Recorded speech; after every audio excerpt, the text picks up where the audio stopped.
जय श्री कृष्णा। एक पुरानी कथा का स्मरण आता है कि एक फकीर सत्य की खोज में था। उसने अपने गुरु से पूछा कि सत्य कहाँ मिलेगा।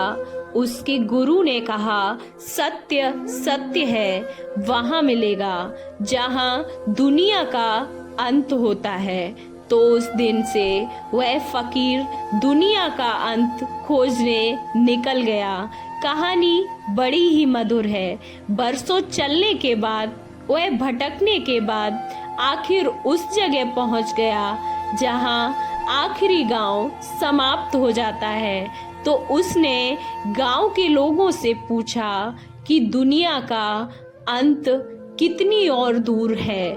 उन्होंने कहा, ज्यादा तो दूर नहीं है, बस ये आखिरी गांव है, थोड़ी सी ही दूरी और है। तो वह और आगे चला तो देखता है थोड़ी ही दूर जाकर वहां एक पत्थर लगा है जिस पर लिखा है कि यहाँ दुनिया समाप्त होती है। लेकिन गांव के लोगों ने यह भी कहा कि उधर जाओ मत, वहां पर खतरा बहुत है। वहां वह फकीर हंसा और हंसकर उसने उन सभी से कहा, हम उसी की तो खोज में निकले हैं। लोगों ने कहा कि तुम वहां मत जाओ, बहुत भयभीत हो जाओगे। जहां दुनिया का अंत होता है उस गड्ढे को तुम देख न सकोगे। मगर वह फकीर तो उसी की खोज में था। सारा जीवन गवा दिया था उसने उस गड्ढे की खोज में। अब वह फकीर उसको देखना चाहता था। उसने कहा, हम तो उसी की खोज में हैं। और गुरु ने कहा है, जब तक दुनिया के अंत को न पालोगे तब तक सत्य नहीं मिलेगा। तो मुझे जाना ही पड़ेगा। कहते हैं फकीर वहां गया। गांव के लोगों की उसने एक भी न सुनी और वह उस जगह पहुंच गया जहां आखिरी तख्ती लगी थी कि यहाँ दुनिया समाप्त होती है। उसने एक आंख भरकर उस जगह को देखा। शून्य था, वहां कोई तलहटी न थी। वो उस गड्ढे में आगे कुछ न था और न ही कुछ लिखा हुआ था। आप उसकी घबराहट समझ सकते हो। वह जो लौटकर भागा, तो जो ये यात्रा उसने पूरे जन्म में पूरी की थी, वह कहते हैं कि वापसी में कुछ ही दिनों में पूरी हो गई। वह जो भागा तो रुका ही नहीं। वह जाकर सीधा अपने गुरु के चरणों में गिर गया। तब ही वह कांप रहा था, तब भी वह यूं ही बोल नहीं पा रहा था। बस उसकी घबराहट बहुत थी।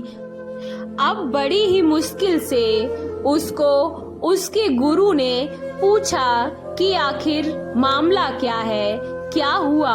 असल में वह फकीर गूंगे जैसा ही हो गया था, सिर्फ इशारा करता था पीछे की तरफ, क्योंकि जो देखा था वह बहुत घबराने वाला था।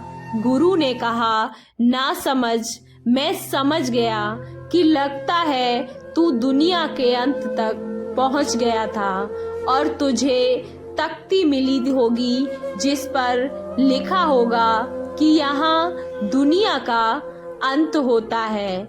गुरु के ये वचन सुन ही रहा था तो उसने कहा कि गुरुवर, ठीक बिल्कुल ऐसा ही था। एक मुझे तख्ती मिली थी तो तूने दूसरी तरफ तख्ती के देखा कि क्या लिखा है। उसने कहा कि दूसरी तरफ खाली शून्य था। मैं तो उस गड्ढे को देखकर एक आंख और जो मैं भागा हूँ तो रुका ही नहीं। पता नहीं क्या था, क्या हो गया था मुझे।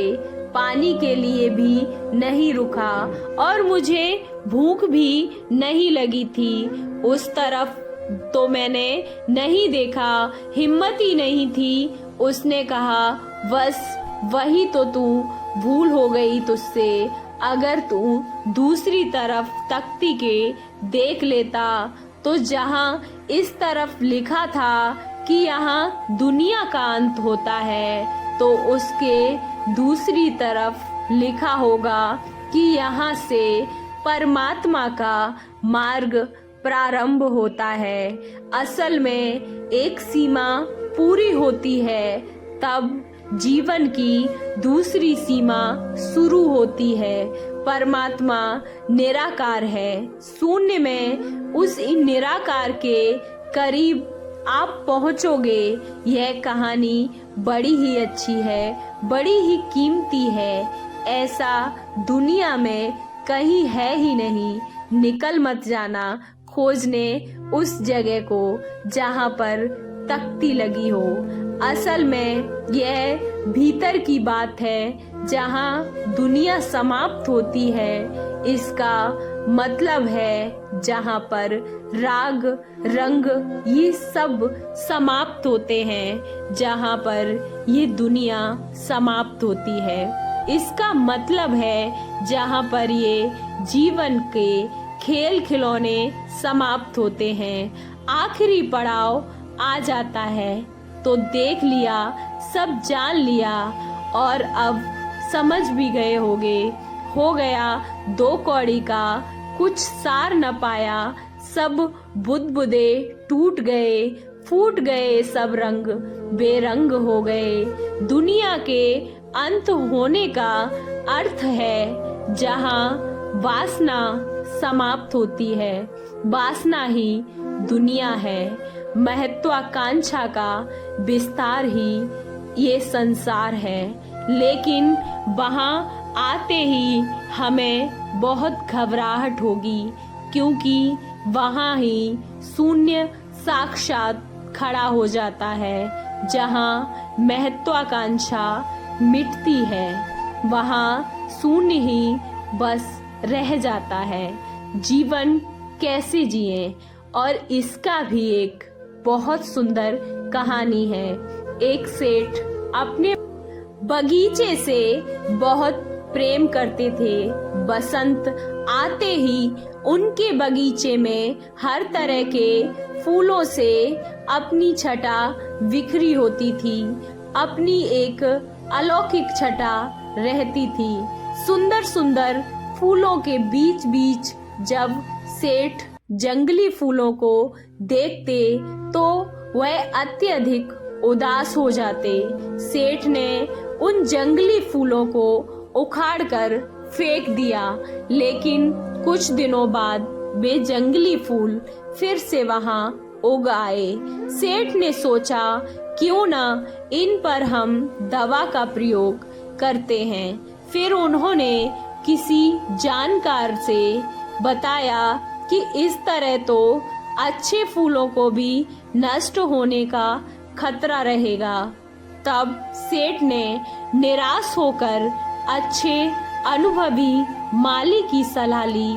माली ने कहा, अच्छी चीजों के साथ बुरी चीजें हमारे जीवन के लिए अनिवार्य नियमों में भी शामिल हैं। जहाँ बहुत सी बातें अच्छी होती हैं, वहाँ कुछ अनचाही दिक्कतें भी हमें, तकलीफें भी हमें पैदा हो जाती हैं। मेरी मानो सेठ जी, तो तुम इन जंगली फूलों को नजरअंदाज करना सीखो। वही खुश होने का सर्वोत्तम उपाय है। इन फूलों की तुमने कोई ख्वाहिश तो नहीं की थी, लेकिन अब वे तुम्हारे बगीचे का एक हिस्सा बन गए हैं। यह जीवन ऐसा ही है। इसे स्वीकार करके ही तुम खुश हो सकते हो। यदि गुणों का फायदा उठाना चाहते हो तो अवगुणों को भी बर्दाश्त करना सीखना ही होगा। आपको ये कहानी कैसी लगी? अच्छी लगी तो वीडियो को लाइक, चैनल को सब्सक्राइब करना ना भूलें और कमेंट बॉक्स में जय श्री कृष्णा, राधे राधे अवश्य लिखें। जय श्री कृष्णा, राधे राधे।